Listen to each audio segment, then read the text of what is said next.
when I finished my degree, I was sort of trained to predict earthquakes, volcanic eruptions, look for oil, minerals, gas, diamonds.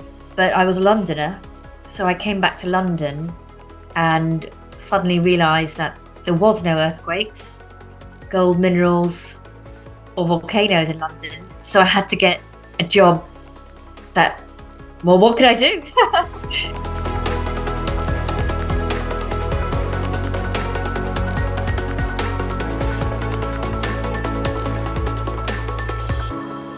Hello and welcome to Looking Up with Up 42, a talk show with inspiring geospatial changemakers. Today I have the pleasure to speak with Mariam Crichton, co-founder and CEO of Satya, a product SaaS company delivering global location insights for ESG. Mariam, we're delighted to have you as our guest today. You have an impressive background of spanning geospatial and tech, social impact and design. And I know it all started with a degree in geophysics and geology before it took an unexpected route. Can you walk us through your journey? Hello, Viviana. Thank you for having me here on Up 42's video series. I studied a master's in geophysics and geology because in those days, in the 90s, that GIS didn't really exist and geospatial wasn't really a standalone thing. And when you study geology, you're trained to map and map geology in the field, essentially. And so when I finished my degree, I was sort of trained to predict earthquakes, volcanic eruptions, look for oil, minerals, gas, diamonds. But I was a Londoner, so I came back to London and suddenly realised that there was no earthquakes, gold, minerals, or volcanoes in London. So I had to get a job that, well, what could I do? So I then eventually found a job as a GIS person. In fact, just digitizing, literally making maps, making contaminated land maps for environmental impact. And that's because in geology you get trained to map. The next closest thing I figured was, environmental impact and mapping. And I've always loved starting my career off as a GIS technical profession from the absolute bottom where you just are digitizing and you work your way up to being an analyst and interpreting the data and then on to management, which was my path. So that's how I fell into the geospatial sector. When I was actually, the immediate route would be to, apart from that, there's scarcity in people who need geophysicists in the United Kingdom. On an ethical principle standpoint, I always remember my personal tutor saying to us, you're trained to find oil, and if you decide and find that there is oil in the Amazon, which you will have to say, there it is, and that's it. A village would be cleared, the Amazon will be cleared, everything will be destroyed so that people can get to the oil in the Amazon, which is what happens every day as your profession, as a geologist, as a geophysicist. And that really hit home. And not many of my colleagues went into the oil industry after that, because how could I possibly be responsible for that? We didn't really choose to find oil. We chose to study theirs because it's beautiful and we love it. So one of the reasons I decided to move out of that is because I couldn't be responsible for destroying the planet. So after being a technical professional, I moved into management and moved into starting and growing a business up to 20 in my career before I stopped to have a child. I actually took a 2-year break out when I had my daughter. My profession then moved into in geospatial and environmental impact. But then in order to get a local job, one thing I would say is it can be very hard, especially pre-online, pre-COVID days when you had things were in physical, in person. One of the barriers I faced was when I lived in London, it was easy. but I now don't live in London. So to try and find a job locally, it was almost impossible in geospatial. So I moved out of the geospatial sector in order to get a job, particularly because when I had a young child, I needed the flexibility of being able to do a couple of pickups at school and nursery. So I moved out of our profession, well, for two reasons. One, I felt that back then, 12 years ago, it got to sort of a point of where kind of a little innovation peak had happened.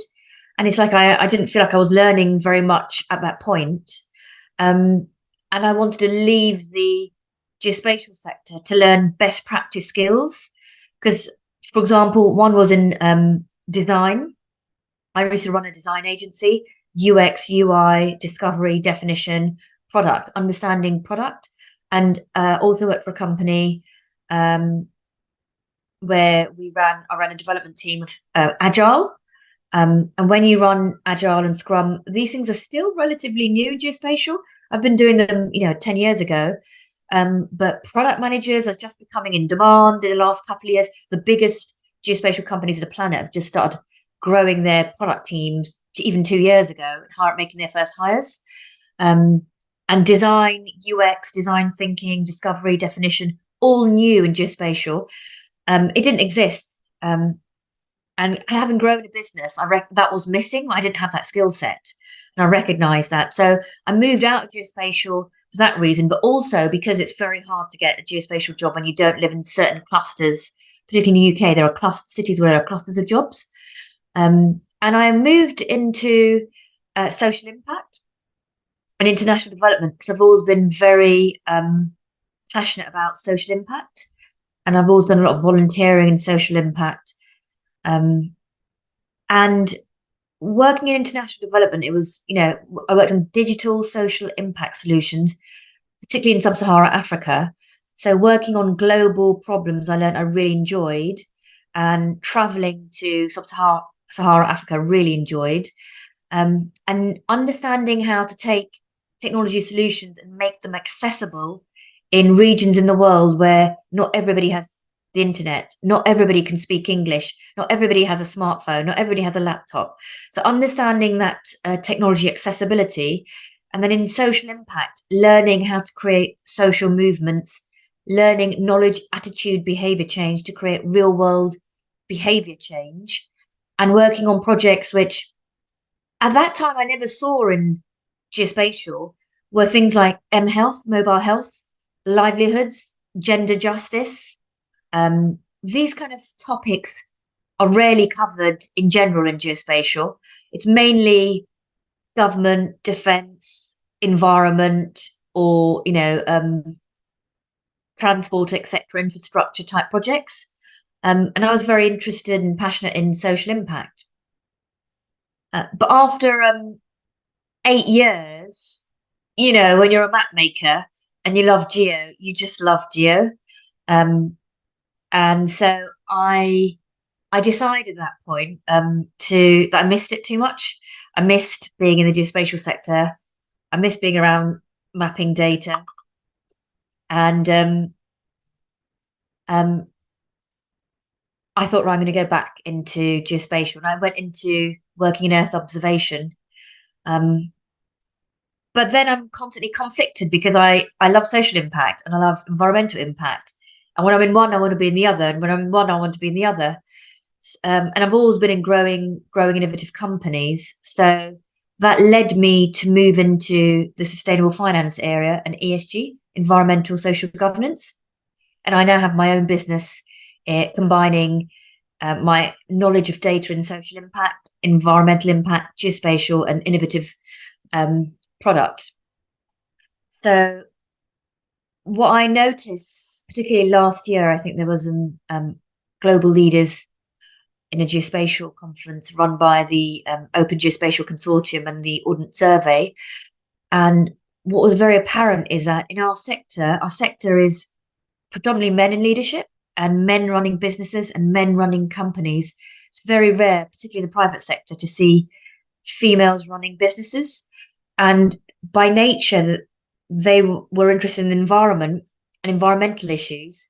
So there's a huge focus on the environment or defence in the private sector, in the geospatial sector. But women are often naturally interested in different problems to solve, different opportunities. So there are hardly any social impact geospatial private sector companies. So I can see that gap that I can fill in both environmental and the social together.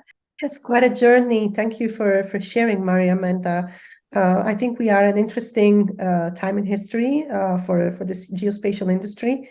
And you're also coming at the right time as the industry is moving and is opening up to all these new type of application and new sectors that are benefiting from this technology.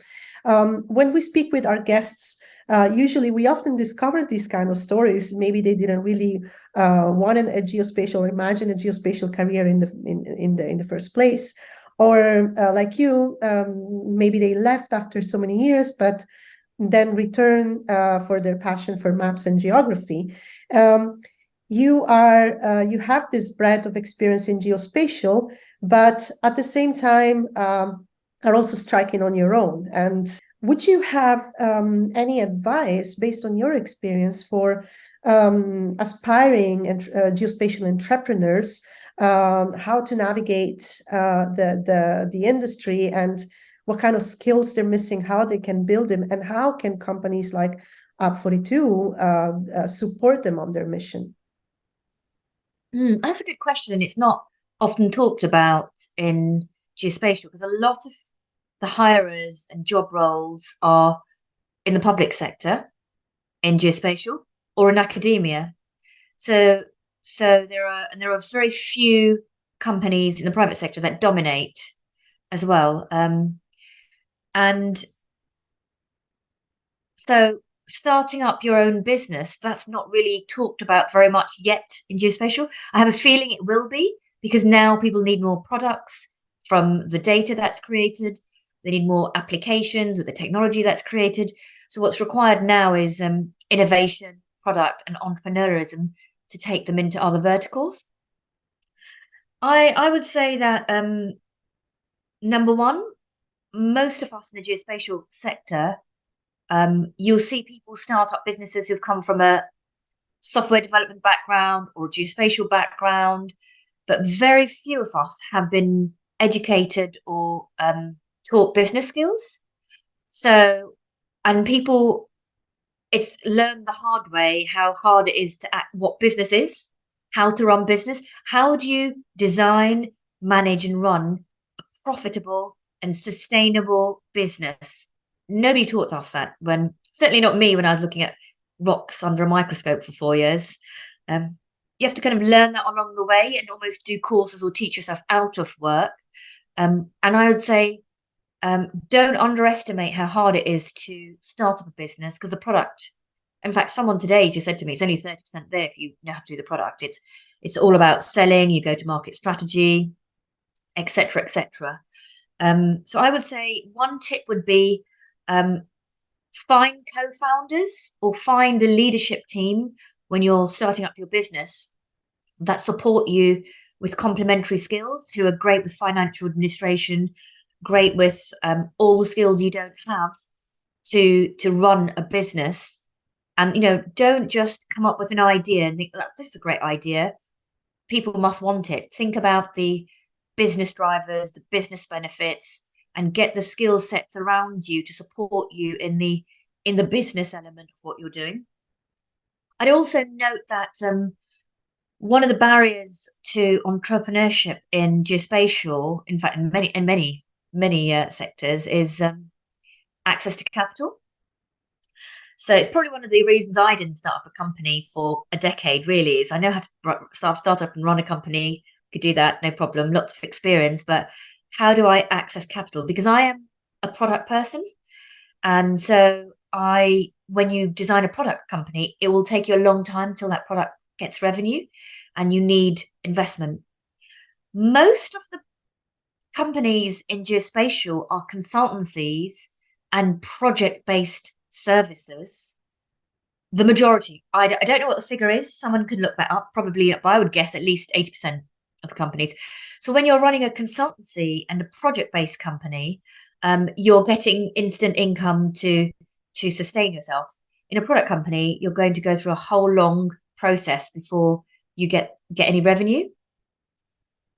So I would say, and for me, one of the reasons I hesitated for a decade is that it's very hard for women to get access to venture capital. The current statistic in the United Kingdom is 1% of VC money goes to women, and it's 0.1% to women of color.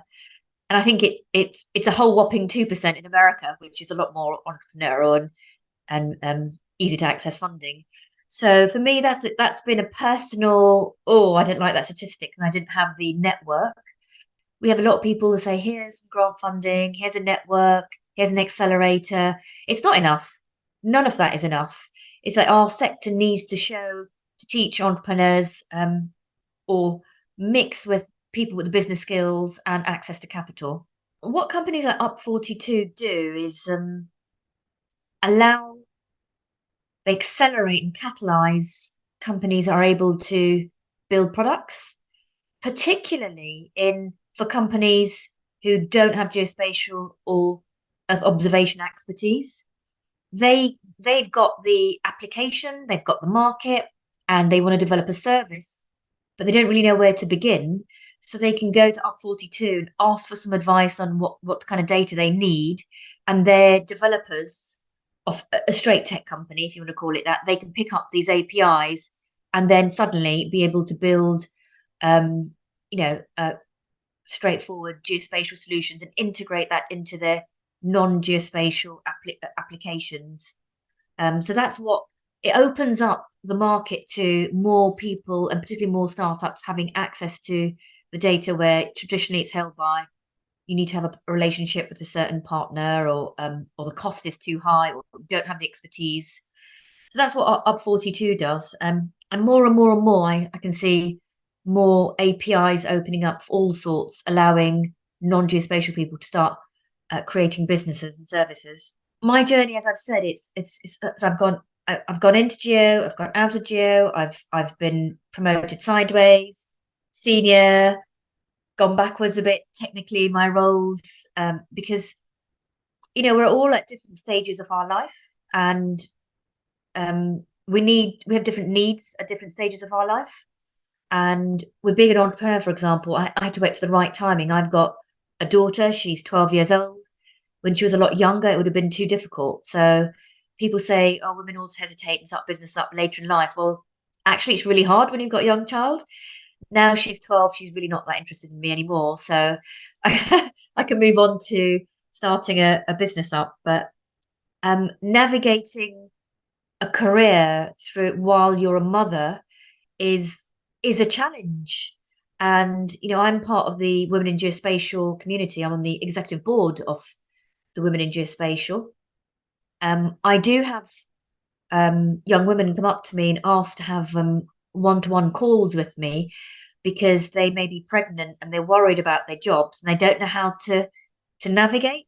They don't know how to juggle motherhood, childcare, flexible working with working in geospatial. For sure, if people are in the public sector, it's a lot easier, but it's not in the private sector.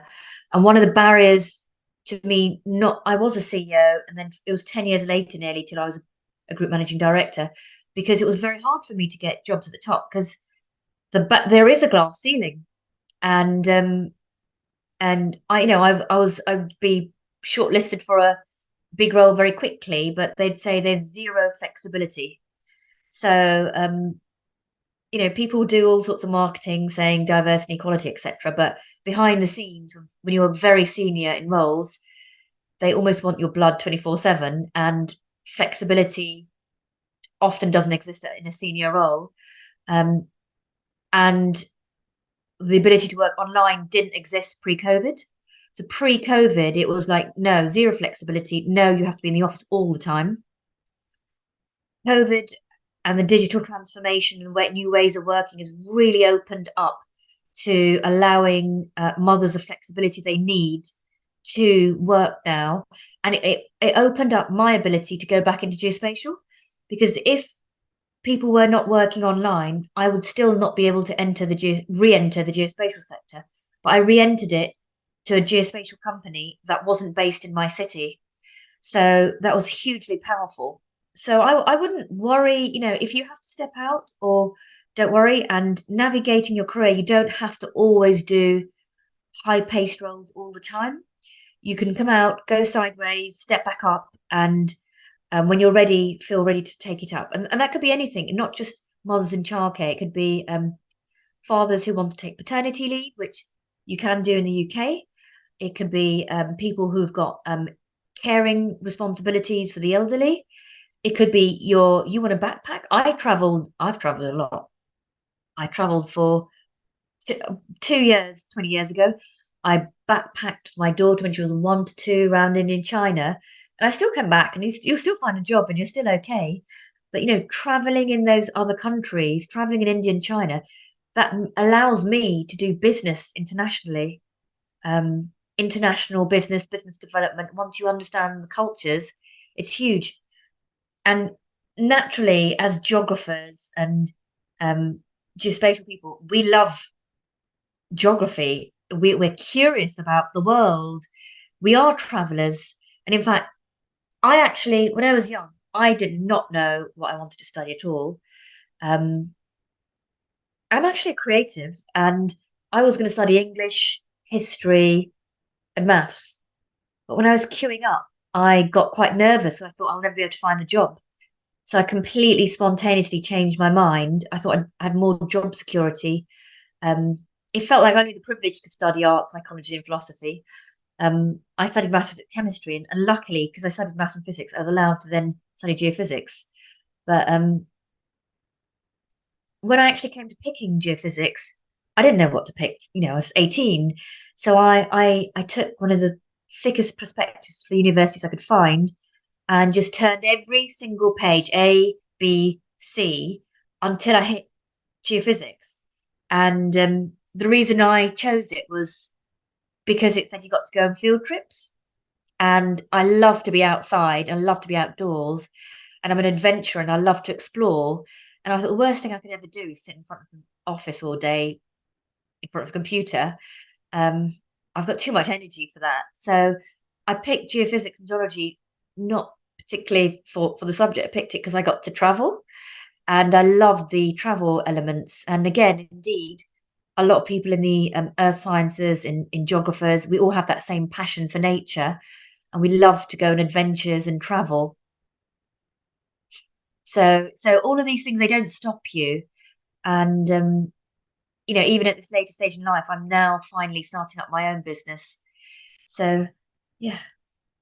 Thank you. That's quite an interesting journey, and I really admire your strength and your readiness to transform any challenge in an opportunity, and also thinking outside of the comfort zone, stepping outside of the comfort zone, which is your knowledge of geospatial, and bring whatever you absorb from other sectors, from other challenges, back into your job today. And like you said, it's finally time for you to step on a new journey, to stay on topic. And I wish you good luck with that. You are a true activist, I have to say, when it comes to women's equality, sustainability, but also neurodiversity. Tell us more about your experience as a woman, as a leader, as a neurodiverse person in the geospatial industry. How did you overcome these challenges, and how are you harnessing the potential from these experiences? I guess you know me well enough to know a bit about my background. I did quite a lot of voluntary work, and my whole career I've always done voluntary work. I was actually, people won't know this, I was one of the founding members of the Women's Equality Party in the United Kingdom for the Brighton branch, and I am very passionate about diversity in leadership, because again, that's how we solve problems and come up with better solutions. is when we have that diversity of thought. We're looking now to take geospatial and apply it into new sectors. It's the diversity at your leadership that will help. And I've found there's been a lot of barriers in my career, I found, being a female, and it was very different. I was a director and CEO of a company at a very young age, even in my late 20s. So the geospatial sector has really evolved. I'm pleased to say it still has issues. It absolutely has issues. It's evolved a lot. When I went to network with managing directors and CEOs and conferences 13 years ago, 14 years ago, there were hardly any women, and it was very intimidating. And I'm very passionate for young women not to experience the barriers that I faced, but I can see they still are. And the power of networking and working together to support each other is incredible. When we talk about diversity, I'm also neurodivergent, so I'm ADD and dyspraxic, and a lot of people in the tech sector are, in the mainstream tech sector anyway, a lot of us are. And we're talking about entrepreneurialism here. Something like your 70% of founders, or it's a huge statistic, you're way more likely to be a founder of a company and be an entrepreneur if you are neurodiverse. And typically, neurodiverse founders outperform atypical diversity founders. So another thing is there is a lot more awareness now on what neurodiversity is. And if you have it, you're going to have superpowers. Find out what those superpowers are. And a lot of the time, people with autism, dyslexia, OCD, dyspraxia, ADHD, so many founders have them. So many founders, because it actually helps you. The way you work naturally, your intuitiveness, your ability to context switch, your agile, your innovation, your creativity, it's enhanced, and it really suits these kind of areas in innovation and founding a company. I am really inspired by what you're bringing to the story today, Mariam, and I think a lot of people watching can relate. And even if it's unsaid, I'm sure that there is a large part of our audience that is probably connecting and recognizing themselves in your story and in your challenges, but also in your success, because this is a success story. And I'm really happy that you took the time to share it with us today and to share it with our viewers. We hope this will inspire even more leaders and more entrepreneurs in our industry and give them an idea and food for thought to find their path and to maybe find the courage to launch their initiative and to go on their own as you are doing right now, surrounded, of course, by the knowledge that you need to accomplish all of your vision and to reach your goals. So thank you again for that. And to our audience, if you did enjoy this video, please share it with your network and come back next month for another episode. And don't forget to visit up42.com to learn more about our geospatial developer platform and marketplace, and our mission to make geospatial data more accessible for the socioeconomic benefit of all. Thank you so much, Mariam, and all the best to you. Thank you.